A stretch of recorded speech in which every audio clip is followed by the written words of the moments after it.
je vois beaucoup de livres en fait sur les commandos, sur la Légion étrangère, sur les troupes de montagne, sur les parachutistes. Mais en fait, sur la réserve opérationnelle, on n'en voit pas, on n'en parle pas, alors que c'est des gens qui sont beaucoup projetés en mission Sentinelle et, euh, et on le sait pas. Vous écoutez le podcast Parlons Livre Photo, présenté par Julien Gérard.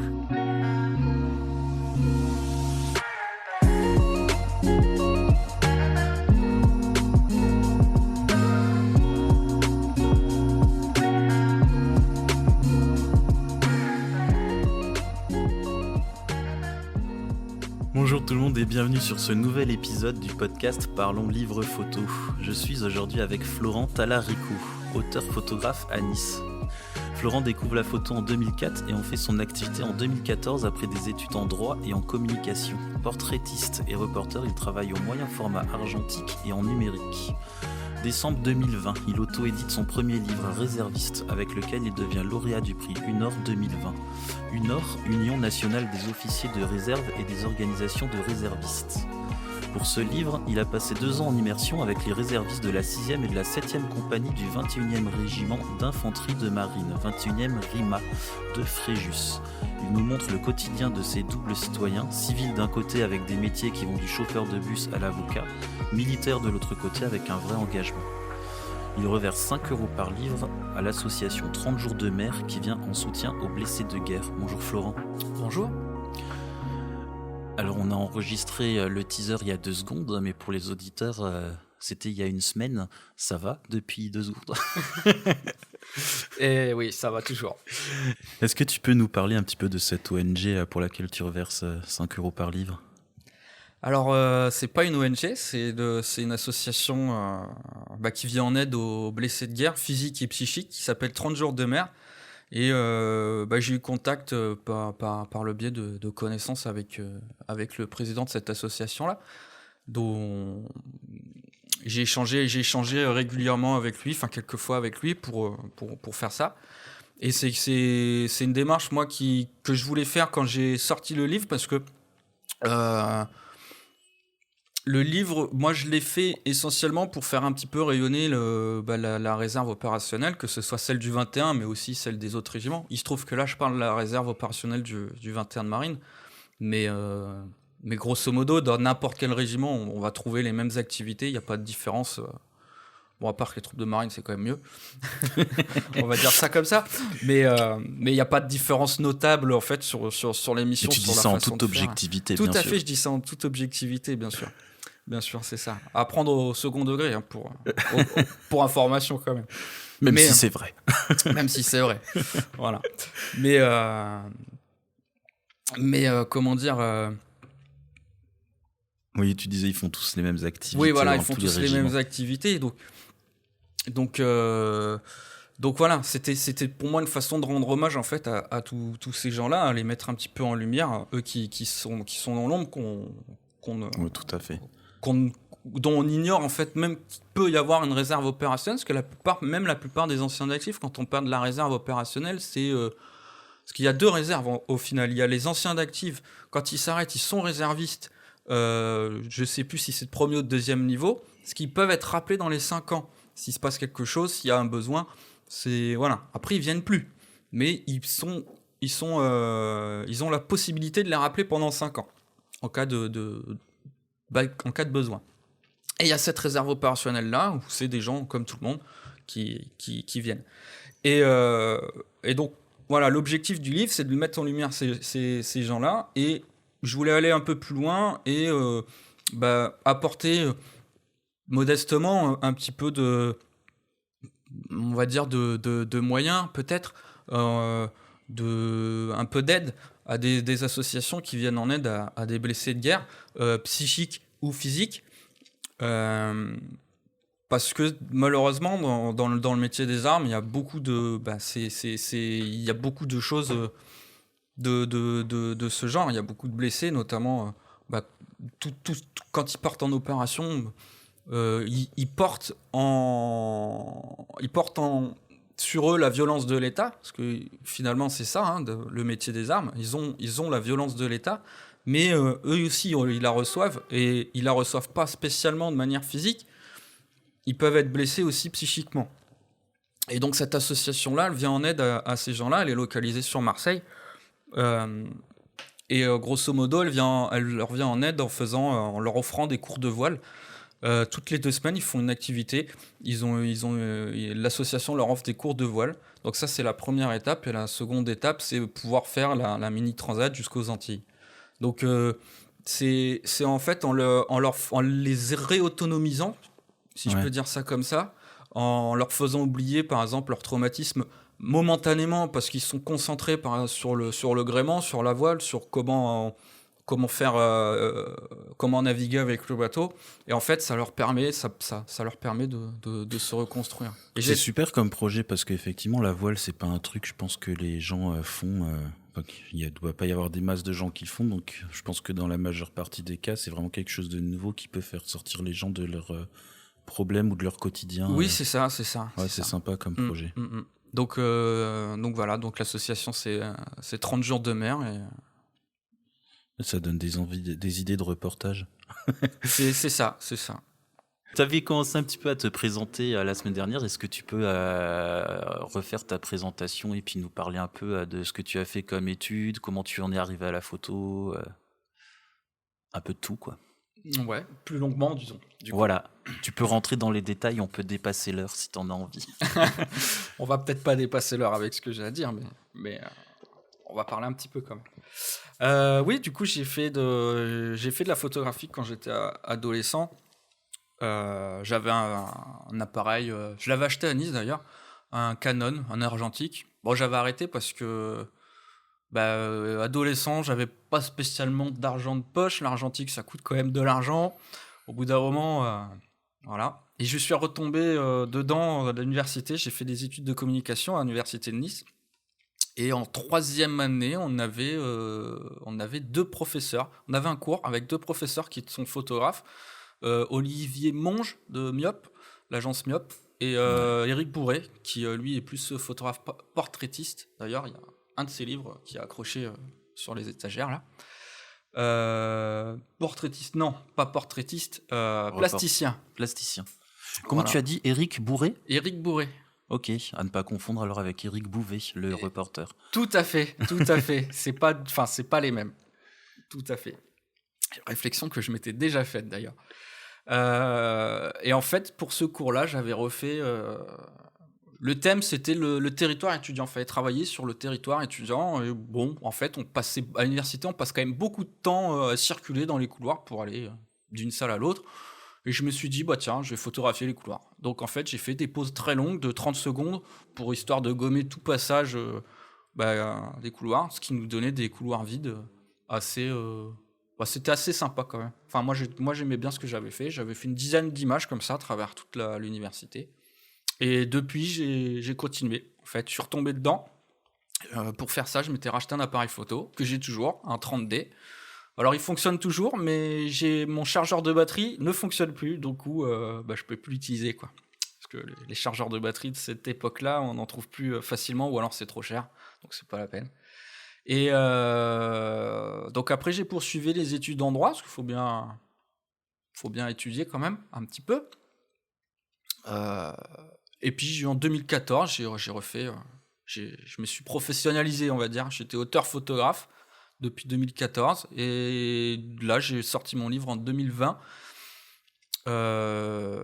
J'ai travaillé depuis 2018, en fait, sur ce livre-là, voire même 2017.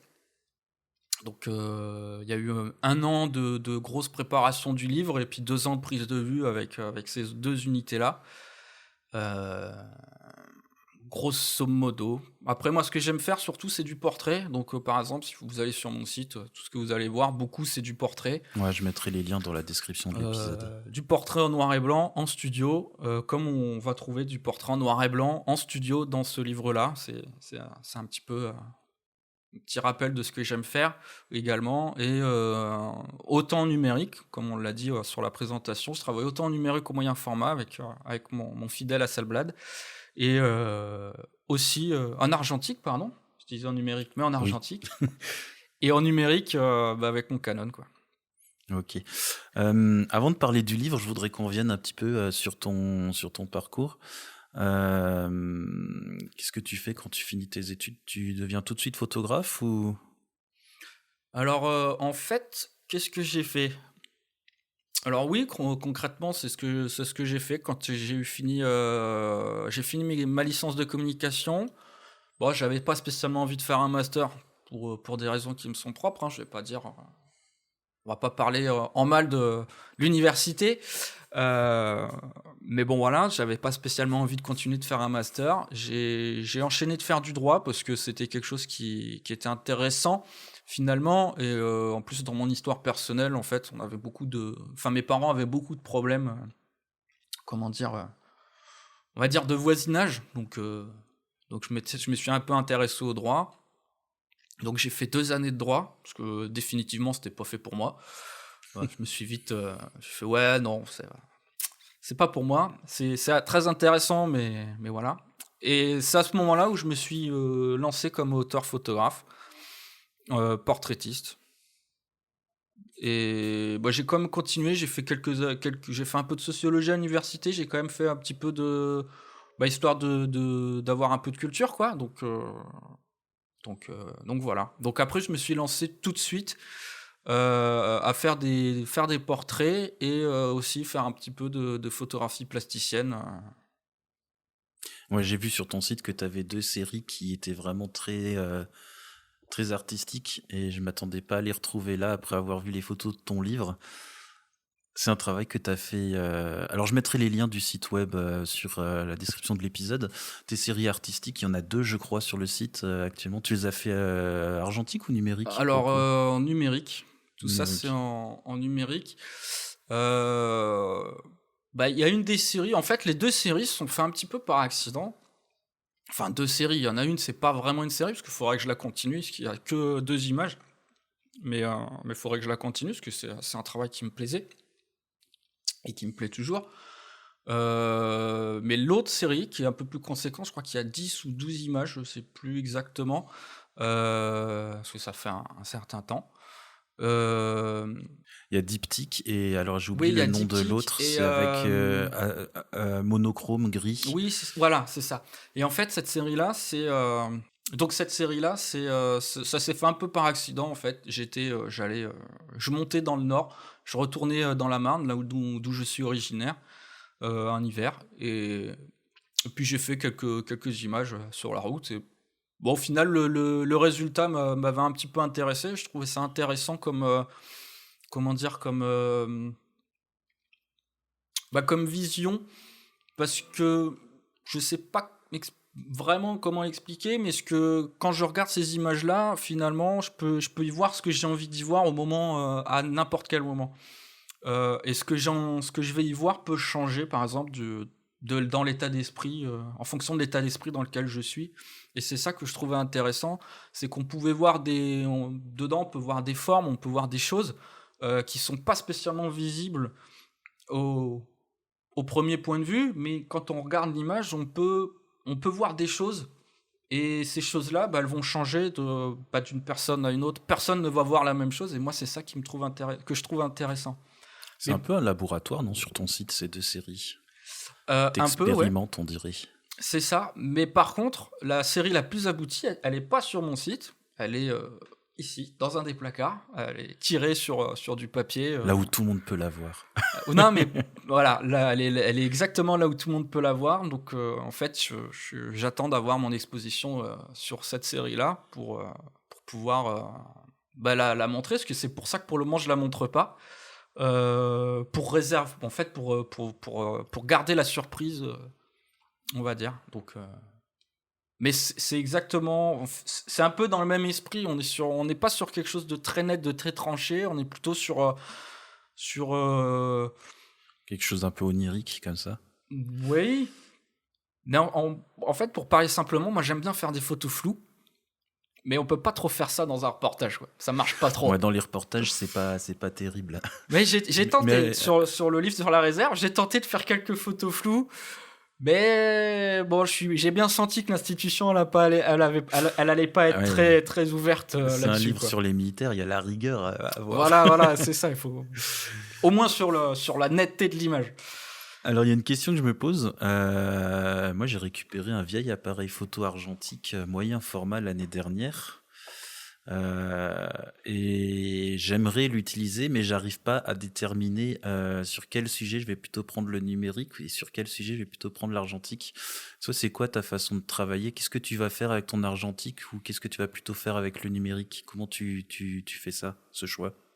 Alors, déjà, tout ce qui est des portraits en noir et blanc, je privilégie le moyen format parce que l'image est plus belle de par la nature, de par la nature, en fait, la taille de l'image qui va être sur le Ouais. film. Il y aura plus de détails, plus de profondeur, c'est beaucoup plus beau. Donc, pour un portrait, je trouve que c'est bien. Et ensuite, donc tout ce qui est photographie, on va dire, plus active, par exemple, tout ce qui est en reportage, je privilégie le numérique parce que ça me permet de corriger tout de suite s'il y a des choses qui ne vont pas et ça me permet d'avoir la liberté de photographier plus que mon moyen format. J'ai 12 vues sur le film. Une fois que j'ai fait mes 12 vues, il faut que je change. Ça demande un petit peu de manipulation. Je suis moins, on va dire, je suis moins à l'aise. Par contre, là où je vais l'utiliser, c'est plus sur de la photographie plasticienne parce que c'est vrai que je suis plutôt du genre... par exemple, j'ai fait quelques images quand j'étais un peu plus jeune. Il m'est arrivé de rester 5 heures devant le même arbre pour photographier justement cet arbre-là. Donc, je suis resté 5 heures devant. Et donc là, je pourrais prendre mon moyen format parce que c'est une photographie que je vais penser avant de faire la photographie. À titre d'exemple, j'ai fait alors, c'est pas dans une série, mais j'ai fait une photographie là, de la mer à Nice. Je suis allé j'étais étudiant en droit justement à cette époque-là, et je savais exactement ce que je voulais.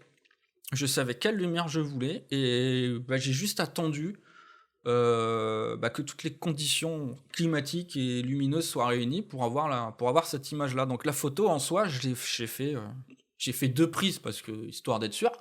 Mais ça m'a même pas pris 1 minute quoi, pour faire la photo. Mais par contre, j'ai mis 6 mois à réfléchir à la photo. Donc, pour cette démarche-là, je prendrais peut-être plus le numérique, enfin l'argentique, que je n'avais pas à l'époque. Parce que ça coûte un petit budget quand même. Ouais.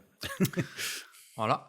Mais donc, je ne l'avais pas à l'époque. C'est pour ça que cette photo-là, par exemple, je ne l'ai pas faite à l'argentique. Mais maintenant, c'est vrai que c'est plus ce genre de photographie que je prendrais à l'argentique qu'au numérique. Le numérique, je vais garder plus ça sur des photos où j'ai besoin d'être dynamique, sur des reportages, essentiellement sur des reportages en fait. Voire, je le fais aussi en portrait, mais ça va dépendre de la demande du client, principalement, quoi. C'est marrant parce que du coup, je me demande si c'est le fait que ce soit argentique ou numérique qui donne un autre rapport au temps pour la photo. Parce que moi, je suis passé au moyen format numérique pour le coup, il y a quelques mois. C'est la gamme Fuji qui me faisait de l'œil et que je devais changer tout mon matos. Et je me suis rendu compte depuis que j'ai le moyen format que j'ai changé ma façon de travailler. C'est beaucoup plus posé. Je fais beaucoup moins de photos sur le vif, même si on peut, parce qu'avec le moyen format numérique, c'est quand même assez speed. Mais ma pratique a changé. Du coup, je me demande si c'est l'argentique ou le numérique ou plutôt le moyen format et les autres formats qui fait la différence. J'aimerais bien avoir l'avis des spécialistes sur cette question. Ouais, c'est assez intéressant, je trouve. Après, moi, je sais pas si je suis un spécialiste sur cette question-là, mais pour moi, la question de savoir si on photographie à l'argentique ou au numérique, cette question rapporte du temps. Pour moi, qu'on photographie en argentique ou en numérique, au moyen format, au plein format ou un capteur plus, on va dire, plus grand public, pour moi, c'est pas une question que je trouve pas pertinente, mais c'est pas une question que je trouve je pense pas qu'il fasse se poser la question comme ça, en fait. Je pense qu'il faut se poser la question de ce qu'on a envie de faire. C'est plus un rapport dans l'état d'esprit, dans notre rapport au temps. Est-ce qu'on a plus envie de se poser? Est-ce qu'on est plus dans l'urgence? Je pense que c'est beaucoup plus ça. Parce que rien n'empêche finalement, en argentique, rien n'empêche au moyen format argentique de faire de la photographie sur une scène dynamique. Hein. Rien n'empêche de faire un reportage la Hasselblad. Ça s'est fait, hein, certainement à l'époque. Hein. Là, je ne sais pas. Mais c'est plus... Après, c'est peut-être le fait de changer de format, de changer d'appareil... passer d'un appareil numérique à un appareil argentique, peut-être que ça peut déclencher cette chose-là, mais c'est plus la façon de travailler qui va évoluer. En fait, finalement, on s'adapte peut-être plus à la philosophie du format de l'appareil photo et de la technique que de la faisabilité, en fait. C'est ça. Parce que finalement, oui, c'est vrai, on pourrait tout faire avec tout. C'est ça. Mais philosophiquement, on se dit, moyen format, je vais prendre le temps, je vais bien cadrer. Oui. Enfin, on cadre toujours bien dans la mesure du possible, mais on prend peut-être plus de temps avec le moyen format, finalement, ouais, pour la philosophie du boîtier. Oui, c'est ça. Après, pour la petite histoire, la première fois que j'ai fait des vraies photographies, que j'ai fait des photos avec un appareil, un réflexe. Alors c'était l'appareil de mon frère, c'était le jour de son mariage. Il m'avait confié son appareil. Alors j'étais adolescent, hein, j'avais pas encore mon appareil photo, je devais avoir 13 ans, quelque chose comme ça. Mais en fait, heureusement qu'il avait un photographe pour faire ses photos, parce qu'il y avait aucune tête sur les photos. Bon, pour revenir sur le cadrage, c'est vrai que des fois, au début... alors, je ne m'explique pas comment je l'ai fait pour ne mettre aucune tête dans le cadre, hein, ceci dit. C'est... Bon. Alors, maintenant ça va, je fais des photos floues et puis je cadre. À l'époque, les viseurs ne couvraient pas l'intégralité de la photo, mais pour enlever une tête entière, tu devrais... Ah ouais, non, mais là, j'ai aucune explication. C'est lui, il m'a dit ça, il m'a dit, ouais, j'ai développé les pellicules et il n'y a aucune tête sur tes photos. Je suis, c'est curieux. Ce sont les premières photos dont tu te rappelles ? Ouais, c'est les premières photos dont je me rappelle. Ouais. J'ai une question comme ça que je pose souvent, que j'aime bien poser, c'est est-ce que tu te souviens de ta première photo ? Donc voilà, toi, c'est les photos de mariage sans tête de mon père. De mon frère, pardon. De mon père, j'étais pas né. Ouais, c'est sympa.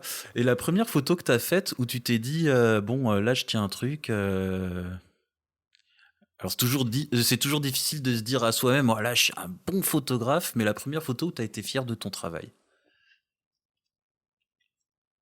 Eh ben, je ne sais pas. Ou alors, on va faire plus simple, la photo dont tu es le plus fier. Alors, ça sera pas là, ça sera les photos, en fait, et c'est justement les photos qui ne sont pas visibles sur mon site, malheureusement, encore. Donc, j'espère bientôt. Et c'est ces photos-là qui m'ont demandé... Alors, pour faire cette série-là, il y a 40 images sur cette série-là, et ça m'a pris 5 ans. 5 ans de travail. Il y a du paysage, il y a de la photographie en studio, et il y a eu beaucoup de travail déjà pour les sortir, parce que j'ai eu beaucoup de difficultés à les mettre sur le papier. Et ensuite, pour les faire, c'était... Voilà, bon, Bon, malheureusement, vous ne pouvez pas les voir, mais encore. Mais c'est cette série-là dont je suis le plus fier, en fait.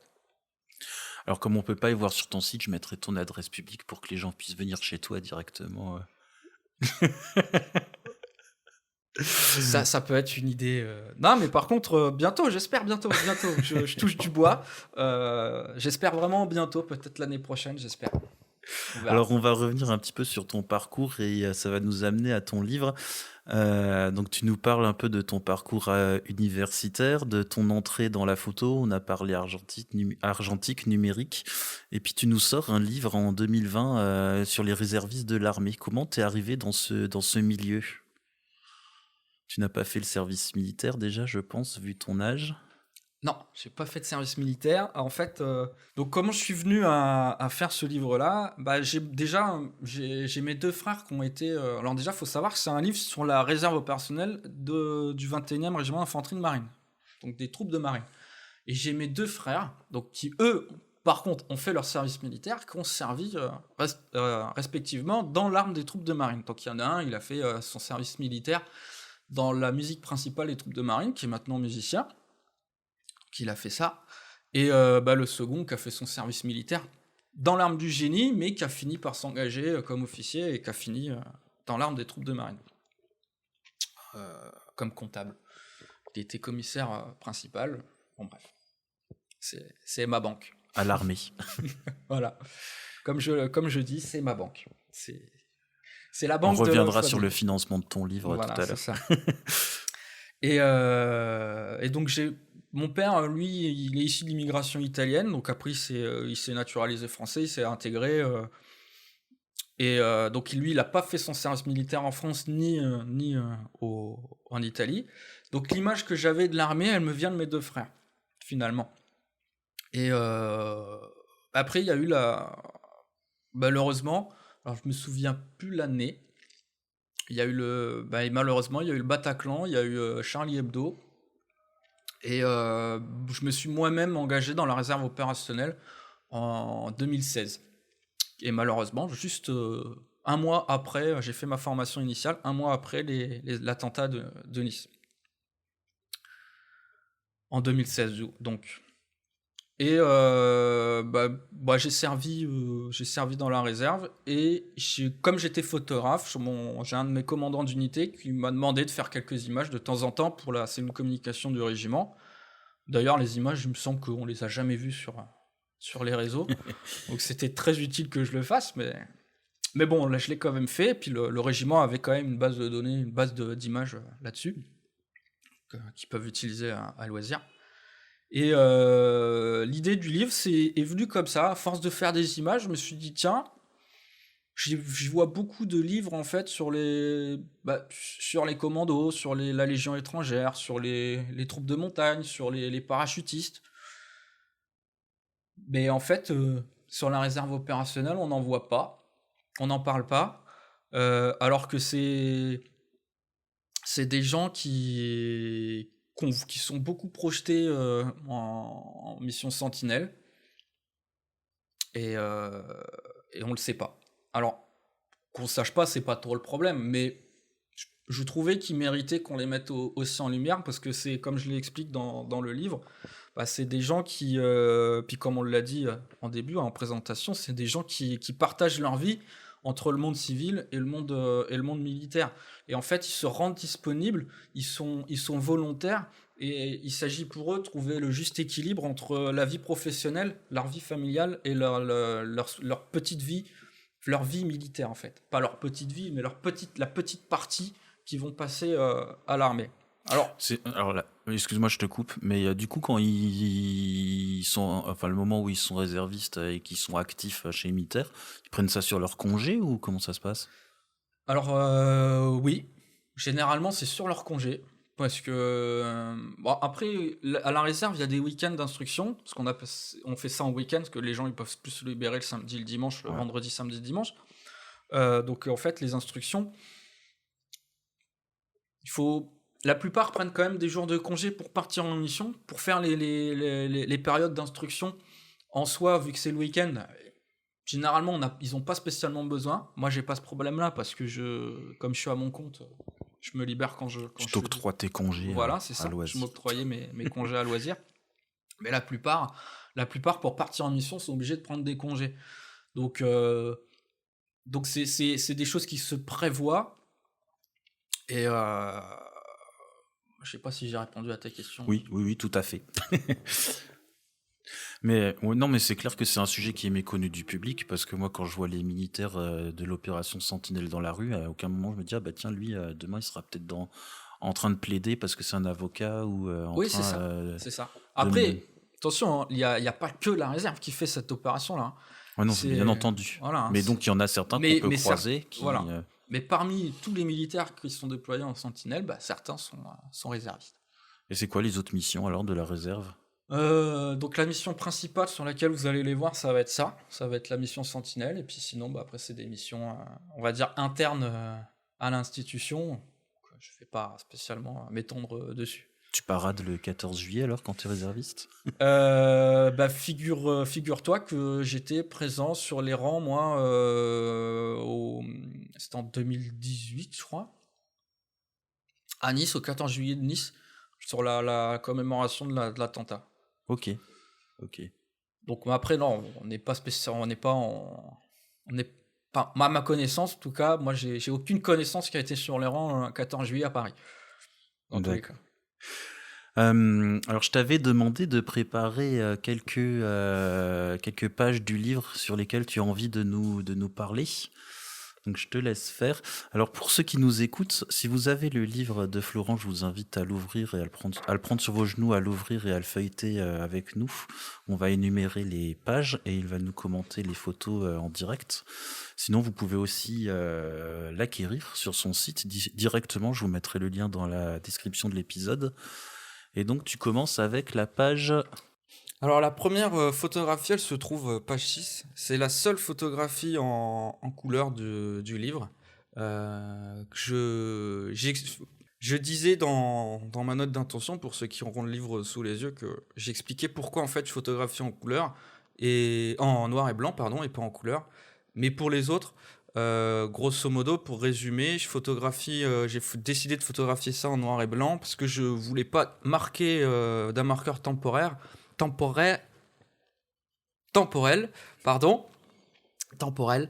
les images qui se trouvaient dans le livre. Ce que je voulais vraiment, c'est ce qu'on va trouver dans le livre sur les activités, indépendamment de l'équipement, des tenues, ces choses-là. Indépendamment de ça, ce que je voulais, c'est que les générations futures, grosso modo, elles pourraient faire la même chose. Et comme celles d'avant, on fait grosso modo la même chose sur ces activités-là, sur l'entraînement. Et d'ailleurs, on peut voir qu'il y a du matériel. Il y a certaines photographies. Quand j'ai montré certaines photographies à des gens de l'institution, il y a des connotations un petit peu des années 80 quand même sur le... Parce que bon, même si le matériel en soi, par exemple juste sur les transmissions à l'armée, même si le matériel est moderne, l'aspect du matériel ne l'est pas en fait. D'accord. Il y a une photographie dedans qui est, où on voit le personnel de dos et on voit une boîte verte. Enfin, du coup, elle sera grise sur la photographie, mais en réalité, du coup, elle est verte. Et on va voir cette boîte verte et finalement, cette boîte verte, elle a pas beaucoup changé. L'aspect, on va dire, visuellement, elle n'a pas beaucoup changé de ce qui se fait maintenant. Après, ce qu'il y a dedans, évidemment, c'est autre chose dont on ne va pas parler ici. Bon, ils sont pas là pour faire du design de toute façon. Oui, non, mais voilà, c'est ça. Et donc, cette photographie-là, elle représente monsieur François Chauvin, qui était première classe. Donc, page 6. Page 6, c'est ça, page 6. Et lui, il est né le 9 septembre 1926 dans les Yvelines. Donc, pourquoi il se trouve dans ce livre-là, c'est que monsieur Chauvin était le parrain de la 6e compagnie du 21e régiment d'infanterie de marine depuis le 25 janvier 2020. Ça tombe bien parce que j'ai le livre face à moi, donc je peux me rappeler des dates. J'ai pas vraiment la mémoire des dates quand même. Il l'était parce que malheureusement il est décédé en avril 2021 et je voulais commencer par parler de lui parce que justement c'est quelqu'un que moi qui m'impressionnait beaucoup de par son parcours. C'est quelqu'un qui a servi en fait la France pendant la guerre de 39-45. Il lui a été accordé 2 croix de guerre 39-45. Il a été blessé lors de la campagne de l'Allemagne, le lendemain de la traversée du Rhin, il s'est pris un éclat d'obus et donc la Seconde Guerre mondiale a été terminée pour lui, parce que bon, quelques mois après c'était l'armistice, donc le temps de son rétablissement, et il a fini en Indochine. Donc dans le livre vous verrez d'ailleurs une photographie de lui en 1945 et une photographie en 1947. Alors c'est comment dire. On le voit pas à proprement dit sur cette photographie-là, mais il se trouve dans les troupes qui défilent à Hué. Et en fait, il a fini en Indochine. Alors l'histoire de de son voyage en Indochine est assez drôle, parce qu'ils se sont fait avoir, en fait, les mecs.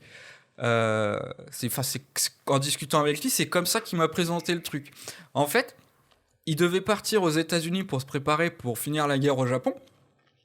Et la guerre au Japon s'est terminée avec Hiroshima. Mais du coup, les gars, ils étaient préparés. Et l'armée française leur a dit, bon, bah les gars, c'est bien, mais du coup, on va quand même vous envoyer en Orient, en Asie. Mais on va pas aller au Japon, on va aller en face, en Indochine. Donc c'était pas prévu du tout, quoi. Et donc ils se sont retrouvés là-bas en Indochine. Et donc de janvier à mai 46, au sein de la colonne du colonel de Crèvecoeur, il a fait le Tonkin, la NAM, jusqu'en mai 47.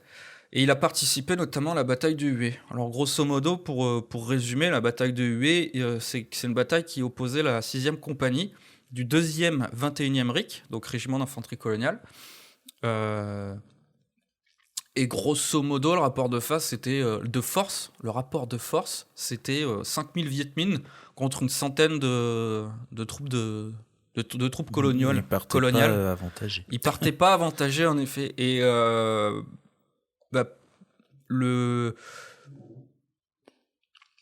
ce qui m'a raconté pendant cette... le fait marquant, moi, que j'ai retenu, bon, il y en a plusieurs, mais notamment celui-là, c'est que, par exemple, il a participé à l'exfiltration de la princesse impériale d'Annam et de ses enfants vers un lieu sûr, où, comme je le dis dans le livre, où elle restera sous protection jusqu'au dégagement de la ville. Et justement, cette photo-là, en février 47, c'est le défilé de la 6e compagnie à Hué, à l'issue de cette bataille. Donc c'est quelqu'un, moi, qui m'a impressionné beaucoup, parce que c'est un sacré bonhomme. Il était ingénieur nucléaire à l'issue de son service. Ouais, sacré personnage. C'est toujours des gens intéressants. Non, mais écouter. c'est ça. Et très, très imposant, et même... et puis toujours très gentil. Hein. C'était une... Voilà. Donc je voulais parler un peu avec lui, de lui surtout. Ouais, c'est des gens qui me font halluciner. Puis quand on remet un peu dans le contexte, donc il avait à peu près la vingtaine pendant la Seconde Guerre mondiale. 26, tu me dis, 18 ans, ouais, 18 ans. Il est né en 26, donc il s'est engagé en 44, donc 18 ans. Ouais, 18 ans, il faisait la Seconde Guerre mondiale. Aujourd'hui, à 18 ans, on fait quoi? De la trottinette électrique sur la promenade des Anglais. C'est ça. C'est exactement ça. À 18 ans... on fait plus ce genre de choses, quoi. Heureusement, quand même, heureusement. oui, c'est pas plus mal. C'est quand même plus sympa de faire de la trottinette électrique. Ah, c'est sûr. Parce que quand il me racontait ce qui se passait pendant la Seconde Guerre mondiale, son service pendant la libération de la France, les conditions étaient quand même... pas top, quoi. Hein. Mis à part les batailles, ils n'avaient pas d'équipement, ils étaient dans le froid, ils vivaient au milieu des rats. Puis c'était la guerre. Et puis c'était la guerre, donc il y a des pénuries en tout.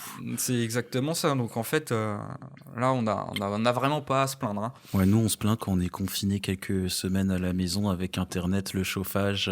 Tout à fait. Le soleil pour ceux qui sont sur la Côte d'Azur comme nous. Voilà, c'est tout à fait Quelle ça. horreur. Ça, mais c'est ça. Quelle horreur. De quoi se plaint-on? C'est terrible ce qui nous arrive, c'est terrible.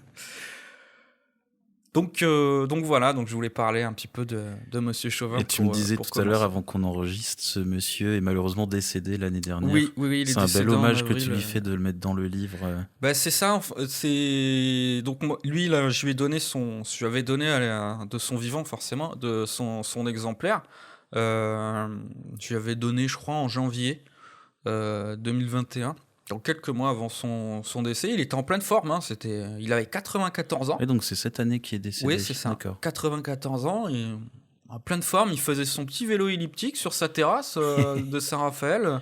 Un sacré personnage, un sacré bonhomme, hein, très solide, très gentil. Et donc la vie fait que les gens partent, quoi. Et donc ensuite, la prochaine photo, c'est page... La prochaine photo, ça sera page 28. Donc ce qu'on va voir, c'est en octobre 2018, sur la formation initiale du réserviste, une instruction de combat. Donc il y a un marsouin qui est dans un poste de surveillance aménagé pour la nuit. Alors peut-être expliquer ce que c'est qu'un marsouin. Oui, parce que j'imagine bien que c'est pas un mammifère marin. J'espère pour lui que non, parce que malheureusement, il serait pas pas longtemps en vie hors de l'eau. Alors non, en fait, historiquement, on appelle l'infanterie de marine, on les appelle les marsouins, parce que en fait, l'infanterie de marine, ils sont héritières des compagnies de la mer qui ont été créées en 1600, par là, je me souviens plus exactement la date, par le cardinal de Richelieu. Et en fait, ils étaient pas servants de navires. Ils protégeaient les navires, ils protégeaient les ports et ils protégeaient les navires. Et donc quand le navire, lui, il était en train de voguer vers, par exemple, les Antilles, par exemple, les soldats des compagnies de la mer qui étaient à bord, concrètement, ils servaient à rien. Parce qu'ils n'étaient pas servants de... ils n'utilisaient pas les gréements, ils n'étaient pas là pour prendre en charge, en fait, la manœuvre du bâtiment. Et les cuisiniers, ils jetaient à la mer les restes, par exemple les épluchures d'oignons, ce genre de choses. Donc ce qui fait qu'il y avait toujours des bancs de marsouins qui étaient derrière les bâtiments. Et c'est venu comme ça, c'est que les marsouins, ils étaient là, ils grignotaient les miettes que les marins ils mangeaient pas. Et puis les marsouins qui étaient à bord, eux, ils grignotaient les miettes des marins aussi, quoi. Parce qu'ils étaient aussi utiles que les marsouins au final. Qui étaient dans l'eau, c'est-à-dire pendant que s'il n'y avait pas d'attaque du bâtiment, ils servaient à rien, quoi. D'accord. Donc c'est de là d'où vient ce nom, le marsouin. Et donc là, sur cette page-là, on voit un jeune qui attend, il est sous sa bâche, il attend, en fait, il est en surveillance, donc il attend qu'il se passe quelque chose, que l'armée, il passe beaucoup de temps à surveiller et il se passe rien. Mais bon, là, on savait qu'il allait se passer quelque chose parce que pour cette formation-là, ils ont eu de la chance d'avoir... Alors, en fait, quand ils font des exercices comme ça, l'armée, ils mettent en face ce qu'on appelle un plastron. Et le plastron, c'est celui qui va jouer l'ennemi, on va dire. Et là, pour faire ce plastron-là, on a eu la chance, on avait droit à une section du centre de formation initiale des militaires du rang, donc une section d'active, qui était en formation en FGE, formation générale élémentaire. Donc donc grosso modo sur le parcours d'un jeune engagé, ils font leur classe et après ils ont les classes de spécialisation. Et donc cette section-là, c'était sur les classes de spécialisation. Et donc eux, ils avaient reçu la mission de venir sur la zone sur laquelle nous, la réserve, on les attendait. Et donc là, ce marsouin est sur ce poste de surveillance. Donc là, c'était à la tombée de la nuit. Et quelques heures plus tard, on les a enfin vus arriver. Enfin, on les a pas vus arriver, en fait, on les a entendus parce que, à titre d'exemple, moi, j'étais à côté de lui et je me suis pris 4 grenades à plat dans le dos. D'accord. Voilà. Donc, c'était assez... après, on était un peu tout blanc, quoi. Donc c'était assez amusant. Donc il a passé beaucoup de temps finalement à observer et on les a pas vus venir. Voilà. Après c'était sa première c'était pour animer plus leur instruction. Ils étaient là pour apprendre, ils ont appris et le petit plus c'était cette animation en fait avec l'active avec les militaires d'active. En face. Et ça, c'était enrichissant pour eux, enfin, je pense. Ok, on passe ensuite à la page 31, c'est ça ? Ça, la page 31. Alors, la page 31, c'est un portrait. C'est la caporal-chef Axel. Alors, moi, j'aime bien ce portrait. Puis, en fait, c'est quelqu'un que j'apprécie beaucoup, également. Alors, pour l'histoire, elle est professeure de SVT dans un collège. Et elle est monitrice de combat au corps à corps haute intensité chez nous. Enfin, à la compagnie. À la 6e compagnie du 21 de marine. J'aime bien cette association. Elle est professeure d'un côté et monitrice de combat au corps à corps de l'autre. Ouais. Et je me dis, ces élèves, ils doivent... ça doit filer droit, ça doit marcher à la baguette. Et c'est voilà. Donc en fait, j'aime bien cette image-là parce que... finalement c'est un petit peu, je trouve, dans l'air du temps. On est un petit peu sur une féminisation en fait de l'institution. Il y a de plus en plus de femmes et il y a plus de, et pour moi il y a pour moi, il n'y a pas de distinction à avoir en fait entre un militaire homme et un militaire femme, parce que par exemple, certaines sont, c'est une machine quoi. Ouais. Pour dire les choses, voilà, clairement, c'est une machine. Voilà. Et j'aime beaucoup ce portrait parce que on n'a pas trop envie de Oui. de l'embêter quoi quand on la voit, elle a, voilà. Après c'est quelqu'un qui est super, elle est super gentille. Elle est très pédagogue, elle explique vraiment bien quand elle forme. Elle était beaucoup impliquée sur les formations pour les jeunes. Et quand elle est en formation, elle est, du fait de son travail civil de professeur, elle est très pédagogue. Mais bon, c'est vrai qu'elle aime bien que ça aille un peu, elle aime bien que ça aille droit, quoi. et c'est assez, voilà, c'est assez drôle. Après, on peut passer à la page 33. Donc, ce qu'on voit sur la page 33, c'est en février 2019, c'est le stage CAME. Le CAME, c'est le certificat d'aptitude militaire élémentaire. Là, il s'agit d'une instruction des chefs d'équipe et ils étaient en train de se mettre en place pour une surveillance de nuit. Donc, ils mettaient en place leur poste de surveillance et en fait, ils bivouaquaient sur place. Donc, sur cette photo-là, on voit une chef d'équipe qui réalise un croquis d'installation parce qu'elle est en train d'être évaluée là-dessus. Donc, c'est elle qui était en charge de l'équipe à ce moment-là. Et donc c'est elle qui avait la charge de faire ce croquis. On les cadres à les récupérer quelques minutes après. Et en fait, cette photo-là, alors, l'anecdote que j'ai à dire, c'est pas spécialement sur cette photo-là, c'est en rapport avec cette photo-là, parce que c'est juste... là, en gros, ce qu'on va voir derrière, c'est l'aménagement d'un trou de combat, ce qu'on appelle un trou de combat. Ils vont se mettre dedans et puis ils vont attendre, ils vont surveiller, ils vont dormir, ils font leur vie quoi. Et sur le côté, il y a un second trou de combat parce qu'il y a plusieurs, je crois que de mémoire ils étaient une quinzaine sur ce stage-là. Et celui d'à côté, on les a regardés avec les cadres, ils ont mis 1 heure à tendre une bâche. Mais sérieusement, 1 heure à tendre une bâche et nous, on a vraiment rigolé quoi, parce que c'était, on sait pas s'ils le faisaient exprès ou s'ils étaient complètement idiots quoi. C'était fabuleux. C'était un moment, c'était complètement génial. 1 heure pour tendre une bâche. Les trois se disputaient constamment, les bâches elles tenaient pas debout, ils ont vraiment mis 1 heure à tendre une bâche, on était sidérés, on comprenait pas pourquoi ils mettaient autant de temps quoi. Et on les a laissés faire parce que c'était assez drôle de voir ça finalement. Donc autant vous dire qu'ils sont finis par s'installer, il faisait nuit quoi. Donc voilà, donc après j'ai pas parlé du stage, j'ai juste dit que c'était le certificat d'aptitude militaire élémentaire. Donc en fait, c'est vrai que tout ça, je l'explique dans le livre. Mais ce stage CAME, grosso modo, il dure 12 jours. Comme une formation initiale de réserve. Ça dure 12 jours. Et c'est essentiellement pour des raisons de disponibilité des personnels, en fait. Parce qu'il faut qu'ils puissent avoir le temps de se libérer professionnellement. Donc on peut pas faire 6 mois parce que l'employeur, si on lui dit je m'en vais 6 mois, il va dire tu peux, mais par contre tu n'auras plus ta place, on va te remplacer. Et donc on est obligé ils sont obligés d'avoir des formations courtes. Et donc cette formation là, le CAME, c'est pour former les futurs chefs d'équipe de ces deux compagnies, grosso modo. Donc c'est le grade de caporal. Ensuite, on peut passer à la page 55.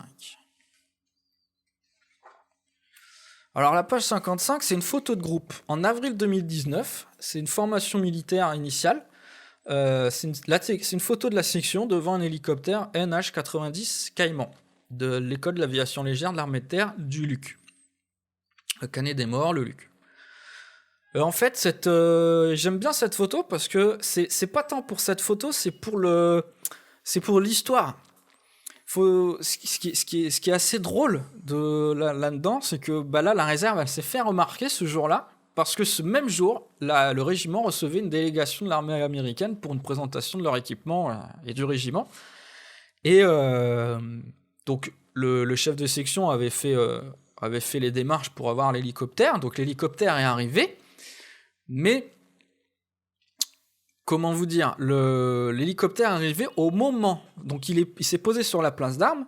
Et au moment où il s'est posé sur la place d'armes, la délégation de l'armée américaine rentrait dans le bureau du chef de corps dont la fenêtre donne sur la place d'armes. Donc, au moment où il s'est posé, les gens rentraient dans le bureau. Ok. Donc, c'est là où c'est drôle, c'est parce que c'était synchronisé sans qu'on le sache finalement, et du coup ça fait une bonne pub pour le régiment quand même sur le moment, parce que les mecs étaient impressionnés. Ah ouais, c'est super. Puis il y a des hélicoptères, et puis c'est posé vraiment à ce moment-là, et c'était assez sympa. Voilà, grosso modo pour cette image-là, c'est cette petite anecdote haute, parce que ça reste une photographie de groupe classique, quoi. Mais bon, ça montre aussi que la réserve, ils ont accès aux équipements de l'institution de faire l'hélicoptère. Parce que du coup, il s'est posé, mais ils ont fait l'hélicoptère quand même. La page 58. Alors la page 58, ce qu'on va voir, c'est une initiation au combat au corps à corps, à haute intensité. C'était en mai 2019, et pour l'anecdote, je me suis essayé, moi, à faire ça. Et ça n'a pas été très concluant, parce que, en fait, ce qu'on va voir sur l'image, c'est, on va dire, c'est une ronde. Et celui qui va être au milieu, il va se faire attaquer à tour de rôle par les gens qui sont à l'extérieur. Donc pas tous en même temps, mais ils vont venir à tour de rôle, mais sans le prévenir, quoi. Donc il faut que celui qui soit au milieu, il faut qu'il soit quand même attentif à ce qui se passe pour pouvoir être alerte et pouvoir réagir.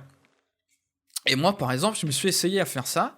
Ça n'a pas été très concluant, parce que autant j'étais attentif et je les ai vus tous arriver, autant il y en a un, je ne l'ai pas vu arriver, et j'ai vu les étoiles, quoi. Voilà, je m'en suis pris 2 dans le menton, je suis tombé par terre, j'ai fait stop, j'étais plus là. Donc c'était assez drôle. Donc en fait, ça, c'est des trucs qu'ils font régulièrement, parce que bon, c'est normal. Enfin, moi je trouve ça normal de toute façon, il faut qu'ils le fassent. C'est de l'instruction, il faut qu'ils sachent faire. Il faut savoir se défendre. Il faut qu'ils sachent défendre avec l'équipement qu'ils ont en toute sécurité, quoi. Voilà. Et d'ailleurs, la personne qui m'a mis KO, on les voit sur la page 59, qui est juste à côté. Et c'était un petit peu la même configuration, on va dire, que ces 2 photos-là. Et ouais, voilà. Enfin, du coup, c'était assez drôle.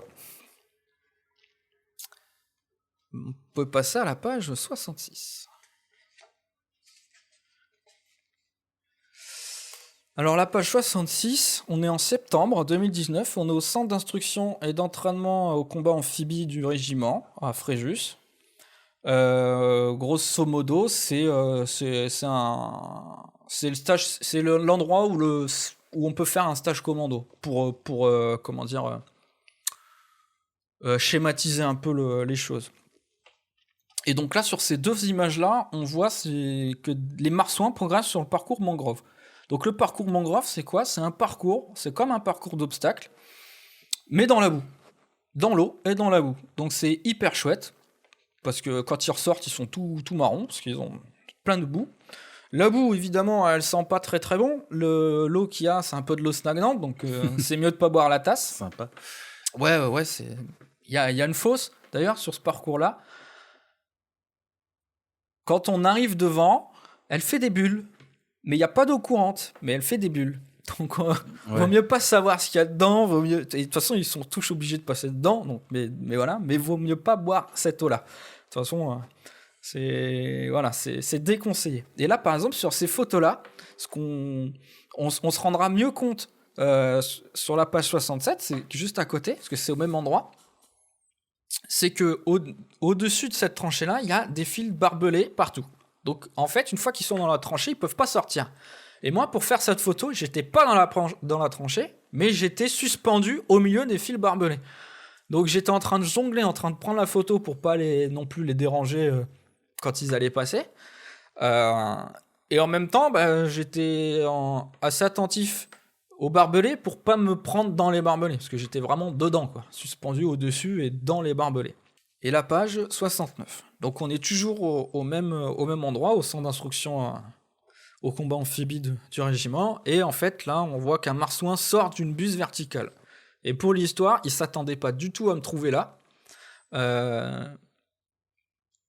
Parce que lui, il était très, très attentif, très concentré dans son effort, donc il a monté cette buse. Et au moment où il est sorti, le premier truc qu'il a vu, c'était mon objectif qui était face à lui. Et il était un peu... ça peut surprendre. Il était un peu surpris de me trouver là, à ce moment-là. Et là, c'est une petite anecdote comme ça, quoi. On peut passer à la page 72. Alors la page 72... donc on y voit en fait c'est pareil, c'est une série qui est faite au CIECA, donc au centre entraînement combat amphibie. C'est toujours pareil en septembre 2019, et là on voit en fait on peut même parler de cette double page. Ce qu'on voit, c'est le plan incliné. Et le plan incliné, en gros, ils vont faire une pyramide humaine pour aller attraper la corde qu'il y a disponible au-dessus. Donc la corde, elle n'est pas disponible directement quand ils arrivent, il faut que quelqu'un aille la chercher en haut de l'obstacle. Et donc pour faire ça, ils vont tous se grimper dessus, comme on le voit sur cette image-là. Donc ils vont faire une pyramide. Et là où c'est drôle, c'est que par exemple sur la page 72, la personne qu'on voit qui a l'air en souffrance, et elle est en souffrance, en fait c'est le moniteur au combat corps à corps haute intensité de la compagnie, parce qu'ils sont deux du coup. Et cette personne-là, c'est là où c'est drôle, parce qu'on va la retrouver un peu plus tard, dans une autre situation. Et moi, personnellement, ça me fait beaucoup rire de le voir là, en ce moment-là, en souffrance, parce que, en gros, il se fait marcher dessus par tout le monde pour que les gens puissent grimper et attraper la corde. Et parce qu'il est solide, hein, donc on met toujours les gens les plus solides en dessous, ce qui me paraît logique. Hein. Moi, je fais 55 kilos. En dessous, j'aurais mal fini, je pense. Ça va être compliqué. C'est ça. Et en fait, cette photo-là, je la trouve intéressante quand on va la mettre en perspective avec la seconde, qui sera plus loin, où on va le voir, lui, dans son emploi en tant que moniteur. Et en fait, c'est 2 salles, 2 ambiances. Et justement, c'est la page 81, 2 salles, 2 ambiances, et là, on est en octobre 2019, donc 1 mois après. Et sur le stage C4 qu'il encadre. Et en fait, là, c'est sur le rallye de fin de stage. Et le stagiaire, donc sur son évaluation, sur cette photo-là, on le voit porter finalement le moniteur.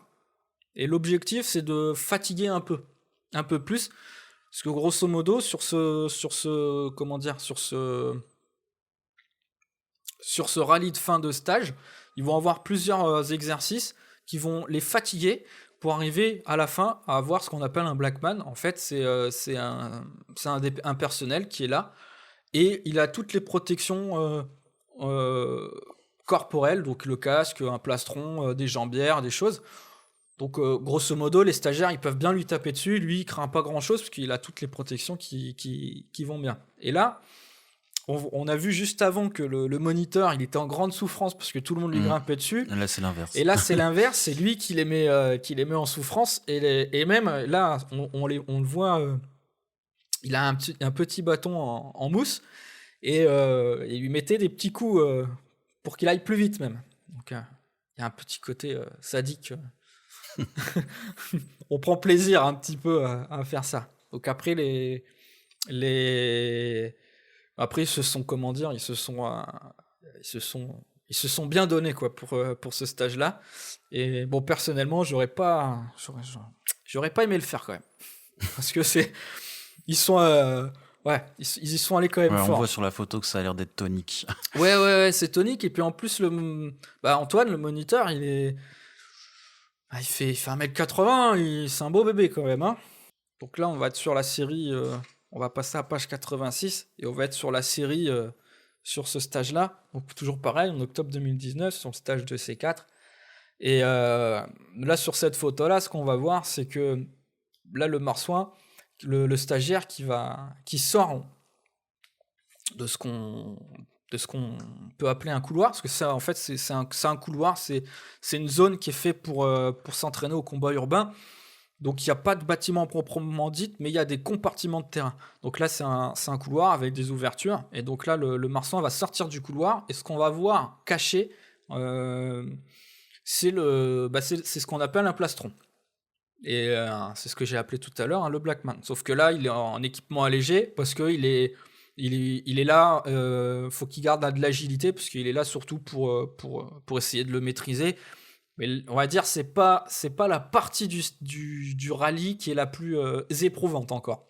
Ok. Même si à ce niveau-là, quand ils arrivent, ils sont quand même bien éprouvés parce que la personne là, c'est le deuxième personnel qu'ils rencontrent. Le premier déjà, ils en ont rencontré déjà un juste avant. D'ailleurs, on voit au fond de l'image, il y a un arbre en haut à gauche de l'image.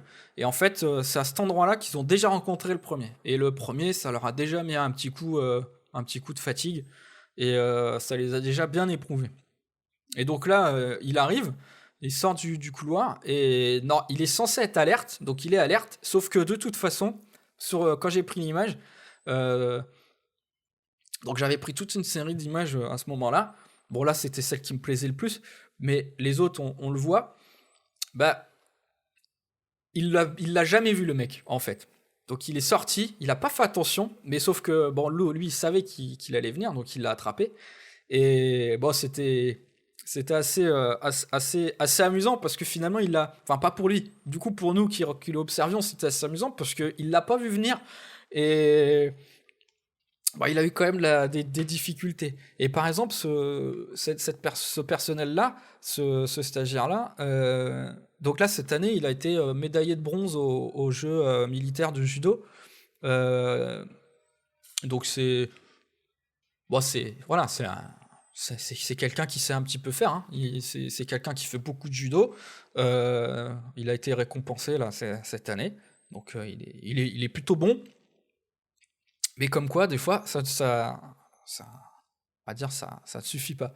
Et donc, ensuite, sur ce même personnel, il va retomber une vingtaine de mètres plus loin sur un exercice où il va devoir évacuer quelqu'un. Donc, il va tomber sur quelqu'un qui est allongé par terre, et donc il va devoir l'évacuer, le mettre en sûreté. Et à ce moment-là, il y a le dernier plastron qui va lui tomber dessus. Et là, il lui en a mis une bonne, il est tombé pareil. Il lui est arrivé exactement ce qui m'est arrivé précédemment. Il a vu les étoiles. Il a vu les étoiles. Mais là, on a eu la vidéo, nous, parce qu'on avait filmé son rallye. On a vu la vidéo, et en fait, le plastron, on l'a bien vu prendre son temps pour armer son bras. Et quand on a vu la main lui tomber dessus, il est tombé direct. C'était assez drôle. Mais bon, ils sont quand même bien donnés. C'était bien violent, quand même. De toute façon, c'est un stage pour le combat en haute intensité, donc à un moment donné, faut pas non plus que ça soit gentil. Ils se sont bien donnés, et franchement, c'est bravo à eux, quoi. On va dire ça comme ça. On peut passer à la page 93. Donc la page 93, donc c'est une instruction de la 6e compagnie, donc c'était un samedi, je crois, de mémoire. On est en octobre 2019, et là, ils sont en train de s'instruire au tir au pistolet automatique. Donc sous une pluie, sous une averse, il pleut quand même vachement. Et en fait, moi, j'avais prévu quand même le truc, c'est que j'avais mon petit poncho. Sauf que mon poncho, toutes les coutures ont sauté.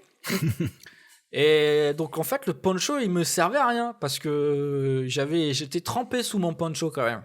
Donc je pensais avoir été malin avec mon poncho, faire c'est cool, j'ai mon poncho, je vais pas prendre l'eau. Et en fait, eux, ils étaient pas mouillés parce qu'ils avaient leurs équipements pour.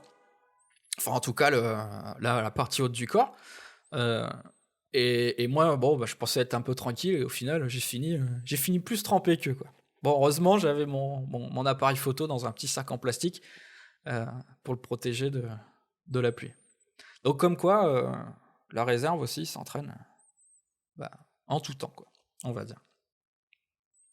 On peut directement passer à la page 123. Alors, à la page 123, Ça, c'est pas la photo que j'ai vue avant imprimée. C'est ça. Voilà. En fait, c'est le tirage que j'ai, qui est juste derrière toi, en fait. Le tirage là, vous pourrez le voir bientôt sur le site, parce que justement, je propose les images à la vente pour montrer le produit fini, en fait, comment est le tirage final. Alors, on n'a pas précisé que le livre est entièrement en noir et blanc. Oui, tout à fait. Et le tirage de la photo est également en noir et blanc. Il est magnifique, avec un beau cadre. Voilà, c'est exactement ça. C'était imprimé à Strasbourg par impression panoramique. Je sais pas si je peux le dire. Oui, tu peux. Puis on aime beaucoup Strasbourg dans le podcast Parlons Livre Photo. Étant moi-même strasbourgeois. Voilà. Donc c'est impression panoramique qui a fait ça. Et il travaille super bien. Voilà. Donc, petite pub pour impression panoramique. Ils apprécieront. Voilà. Ou pas. Enfin, si, ils vont apprécier quand même. Bref. Donc, en fait, c'est sur cette double page. C'est au même endroit. C'est à Villeneuve-Loubet. Alors, pour ceux qui ne connaissent pas Villeneuve-Loubet et qui ne connaissent pas la région des Alpes-Maritimes, entre Cannes et Nice, on n'a pas l'impression de sortir de la ville. Quand on passe de Cannes à Antibes, à Juan-les-Pins, Cannes-sur-Mer, machin, on a l'impression qu'on n'est jamais sorti de la ville. Parce que tout se touche. Et là, ils ont fait une instruction, la 7e compagnie, en novembre 2019, on fait une instruction sur les hauteurs de Villeneuve-Loubet. Et là, ce qu'on voit sur ces deux pages-là, c'est ils sont dans les bois, complètement. Et moi, ce que j'aime sur ces photos-là, c'est que, si je vous dis pas que c'est à Villeneuve-Loubet, il pourrait très bien être... Non, on voit pas que c'est un milieu très urbanisé. Il pourrait être... Alors, ça colle pas avec la végétation en jungle équatoriale, évidemment, mais ça pourrait presque l'être, parce que la végétation est suffisamment dense pour qu'on puisse se perdre, en fait. Et ils sont à 10 minutes à pied du centre-ville de Villeneuve-Loubet. C'est ça que j'ai bien aimé là-dessus. C'est là-dessus, c'est qu'on a l'impression que c'est ailleurs. Ça pourrait être n'importe où. Et donc, sur ces photos-là, en fait, le personnel, il est noyé dans la végétation. Et puis, bon, là, il s'assure sur cette image-là, page 123, il s'assure que c'était moi derrière, donc il s'assure que je me sois pas perdu. Donc, il applique ce qu'on lui a appris, ce qu'il a appris sur, on va dire, garder la liaison. On va dire ça comme ça. Et on peut passer à la page 133. Alors la page 133, ça se passe en janvier 2020. C'est une instruction de la 6e compagnie. Et c'est un groupe qui se déplace pour atteindre un point de rendez-vous qui marquera le début de la mission qui les occupera toute la nuit. Donc moi, j'ai fait une partie de la marche, enfin j'ai fait la marche avec eux en fait. Et j'ai fait forcément la mission de nuit avec eux. Malheureusement, j'ai pas fait de photo de la mission de nuit parce que il n'y a pas de lumière. Donc j'ai pas pu faire d'image. Mais c'était assez intéressant. Enfin si, j'ai fait des images, j'ai essayé avec les OB, avec les lunettes nocturnes en fait, comme on voit dans Call of Duty quand on met pour ceux qui jouent. En fait, à un moment donné, on a le mode nuit. En gros, ils ont l'armée, ils ont le même genre de matériel. Et puis bon là, on en avait. Et donc eux, ils les avaient pour marcher, mais pas moi. Donc c'était assez particulier. Parce que là, ça va, parce que c'est quand on voit sur la photo, en fait, le groupe, il progresse sur une piste qui descend. Et en fait, on voit que c'est un petit peu accidenté, sauf que c'était comme ça tout du long. Et sauf que eux, ils voyaient où ils marchaient. Et toi, non. Et moi, non. Donc c'est assez. Ça peut être vite dangereux, ça, tiens, pour le matériel. Oui, non, mais c'est ça. Et d'autant plus que j'avais fait il y a 2 semaines avant, j'avais fait une chute de moto, j'avais la clavicule cassée, donc j'avais mon sac à dos, j'avais tout mon bazar, parce que j'avais de quoi dormir dehors aussi dans mon sac. Donc, plus le matériel photo. Plus le matériel photo, donc j'avais tout ça avec la clavicule cassée. Et à ce moment-là, je savais pas qu'elle était cassée en fait. D'accord. T'avais un petit peu mal, quoi. J'avais mal. Une petite gêne. C'est ça, une petite gêne. Ça tire un peu, c'est bizarre. Donc je vais pas trop forcer sur cette épaule-là, mais ça tire un peu. Et en fait, quand je suis allé voir le médecin après, il m'a dit mais elle est cassée. C'est pas possible. Donc voilà. Et donc ouais, j'avais quand même fait 3-4 images. J'ai essayé avec les OB, j'ai réussi à en avoir une pour faire ça. Enfin, les OB, c'est les lunettes de nuit, quoi. Mais bon, c'était pas très concluant. Et donc voilà. Donc en fait, l'histoire, c'est essentiellement ça, quoi. Donc une petite marche, ils ont fait une petite mission de nuit d'instruction et avec et c'était eux, ils ont trouvé ça sympa. Et d'ailleurs la page 132, c'est là on voit un portrait en fait d'un des réservistes et là c'était la préparation, donc ils sont tout camouflés. On est en janvier, donc il fait pas très très chaud. Bon, même si on n'a pas à se plaindre dans la région. Mais bon, dormir dehors. C'est pas Strasbourg. C'est pas Strasbourg. Non, mais c'est ça. Mais c'est là où je m'étais fait la réflexion, c'est que quand même, moi j'ai fait le livre sur la réserve du 21, donc le 21 qui est à Fréjus, dans le Var. J'ai pas fait le livre sur la réserve qui est par exemple à Montlhéry, qui est par exemple à Haguenau, côté de Strasbourg. Ouais, ça doit pas être la même ambiance. Ça doit pas être la même ambiance l'hiver, quoi. C'est ce que je me suis dit. Je me suis dit les gars qui font ça et qui sont contents d'aller s'éprouver, parce que là ça va, même s'ils dorment dehors au mois de janvier. Bon, ils ont l'équipement, ça va. Enfin, ça se fait, hein. C'est pas bon, même à Haguenau, hein, ça se fait, hein. Mais c'est pas la même ambiance quand même, hein. Là, il y a pas de neige, quoi. Haguenau, certainement il y a de la neige. Toi qui es strasbourgeois, il y en a.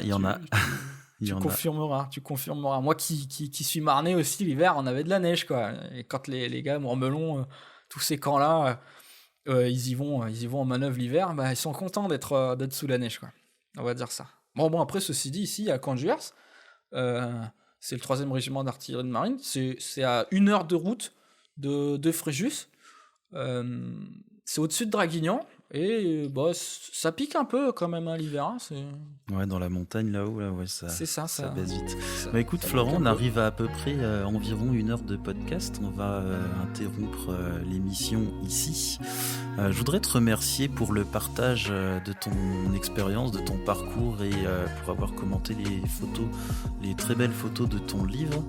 Donc je te disais tout à l'heure lors de la présentation que tu reverses 5 € par livre à l'association 30 jours de mer qui vient en soutien aux blessés de guerre. Ça, c'est une super initiative. Donc pour acheter le livre de Florent, je vous invite à aller sur son site, donc je vous mettrai le lien dans la description. Et nous retrouverons Florent la semaine prochaine pour un épisode où il va nous parler de son expérience dans l'auto-édition et nous parler un petit peu du parcours que c'est pour un photographe d'auto-éditer son livre. Merci à tous, merci Florent. Merci.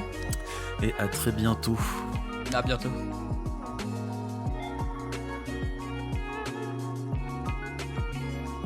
Si vous avez aimé cet épisode, vous pouvez nous laisser une note.